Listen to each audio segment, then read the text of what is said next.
হাটও নয়, বাজারও নয়, কিন্তু এখানে অনেকগুলো তরমুজের দোকান পরিলক্ষিত করছে। পাশাপাশি দেখতে পাচ্ছেন এটা একটি তরমুজের দোকান। মূলত এটি চানপাড়া মোড় থেকে শুরু করে যে রাস্তাটি চলে গিয়েছে সেই নিশ্চিন্তার দিকে, সেই রাস্তার পাশেই একেবারে মাঠের উপরে দেখতে পাচ্ছেন বিস্তর সেই জমিতে, ওই যে দূরে দেখাতে পারছি কিনা জানি না, বিস্তর জমিতে সেই তরমুজের ক্ষেত। এই সব জমিগুলোতেই মূলত তরমুজের ক্ষেত ছিল, কিন্তু আমন ধান লাগানোর কারণে সেই ক্ষেতগুলো বিনষ্ট করে আমন ধান লাগানো হয়েছে। এখনও বেশ কিছু জমিতে তরমুজের ক্ষেত রয়েছে। বন্ধুরা, এই তরমুজের ক্ষেত থেকে এখানকার লোকজন সেই তরমুজ তুলে সেখান থেকে তরমুজ আহরণ করে এই নিজস্বভাবে রাস্তার কারণে সেই দোকানগুলো স্থাপন করেছে। এরকম আরও অনেক দোকান আছে, আপনাদেরকে দেখানোর চেষ্টা করি যতটুকু পারি। পাশাপাশি অনেক দোকান ছিল যা বন্ধ হয়ে গেছে, কারণ তরমুজের ক্ষেতগুলো এখন পরিসরে কমে এসেছে।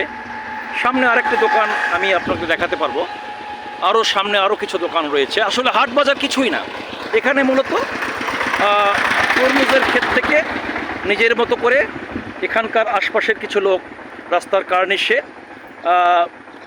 সাময়িক দোকান সৃষ্টি করেছে, যেগুলো পথচারীরা পথ চলার একটি সময়ে এই তরমুজগুলো কেনাকাটা করে। বন্ধুরা, কথা দিয়েছিলাম যেখানেই যাব সব কিছু আপনাদেরকে নখদর্পণে দেখানোর একটি ক্ষুদ্র প্রয়াস চালাবো। সেই প্রতিশ্রুতির ধারাবাহিকতায় আপনাদেরকে নিয়ে এসেছি আজকে এই রাস্তার কার্নিশে তরমুজের দোকান, যা সচরাচর বাংলাদেশের ইতিহাসে এটি একটি বিরল ঘটনা।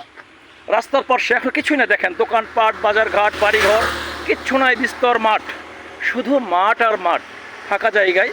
এরকম আরও অনেক দোকান ছিল, কিন্তু ক্ষেত কমে যাওয়ার কারণে তরমুজের ফসলগুলো এখন বিনষ্ট করে আমন ধানের ক্ষেত চাষ করা হচ্ছে, যার কারণে দোকানগুলো আস্তে আস্তে কমে আসতেছে।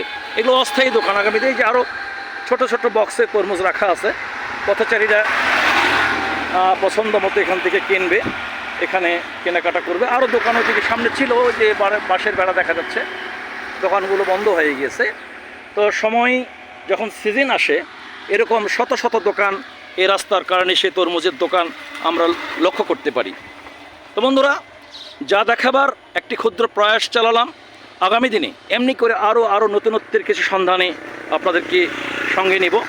আজকে সেই প্রতিশ্রুতি রেখে সকলকে আবারও সালাম, শুভেচ্ছা এবং অভিনন্দন। আসসালামু আলাইকুম রহমতুল্লাহ।